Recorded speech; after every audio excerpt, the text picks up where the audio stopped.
El Kabi qui vient ouvrir le score pour les Marocains après 10 minutes de jeu, à peine 1-0 pour le Maroc face à la Zambie. Il est là dans les 6 mètres en renard pour reprendre un ballon qui avait rebondi après un énième centre. Les Marocains qui surdominent ce début de match. Abdel Zalzouli avait déjà eu une grosse occasion, quasiment face à face sur la gauche de la surface. Et Ounahi ensuite qui avait frappé de loin et ça avait été dévié. Et là, à la suite d'un corner joué en deux temps, un centre au second poteau, El Kabi vient placer sa tête dans les 6 mètres. Son deuxième but, on se rappelle de son ciseau magnifique face aux Comores lors de la première journée. Il est précieux celui-là puisqu'il envoie le Maroc en tête de sa poule, 1-0 face à la Zambie.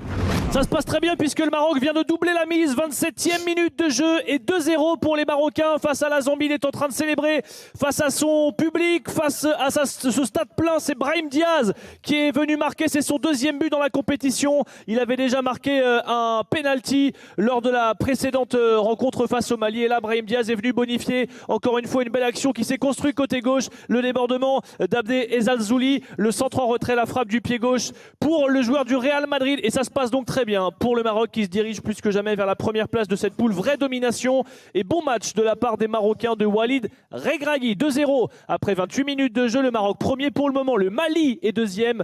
Ce serait exceptionnel. El Kabi encore qui a frappé sur un coup franc dans la surface de réparation. Il était lancé. À votre avis, quel geste, mesdames et messieurs, a-t-il réussi? Un retourné acrobatique. Il l'avait déjà fait sur le match d'ouverture face aux Comores. Il était en train de faire un appel en profondeur. Il avait réussi à pleine vitesse à se retourner, à faire se retourner. Et là, c'est un petit peu la même situation. Il a marqué le but du 3-0. Il y a un hors-jeu qui a été signalé, mais comme vous le disiez, c'est pas si clair. 51e minute de jeu, peut-être un 3-0 pour El Kabi. Et validé! Le but est validé! Ayoub El Kabi qui met donc ce retourné acrobatique, son troisième but dans la compétition, son deuxième en retourné acrobatique. Et que dire? Il faut juste regarder les images, tous les coéquipiers qui l'entourent, qui lui tapent sur la tête, le public est en folie. C'est quand même dingue de réussir deux fois ce geste. Et deux fois, c'est pas des retournés où il effleure le ballon, où c'est un petit peu limite. C'est à chaque fois des grosses patates en se retournant. Il est fort Ayoub El Kabi. Et Achraf Hakimi est donc entré sous l'ovation du stade du Prince Moulay Abdallah, 55 jours après sa blessure et son entorse sévère face au Bayern Munich début novembre. Il est entré, il a même failli marquer Achraf Hakimi qui est en bonne condition donc vraisemblablement pour disputer cette fin de match.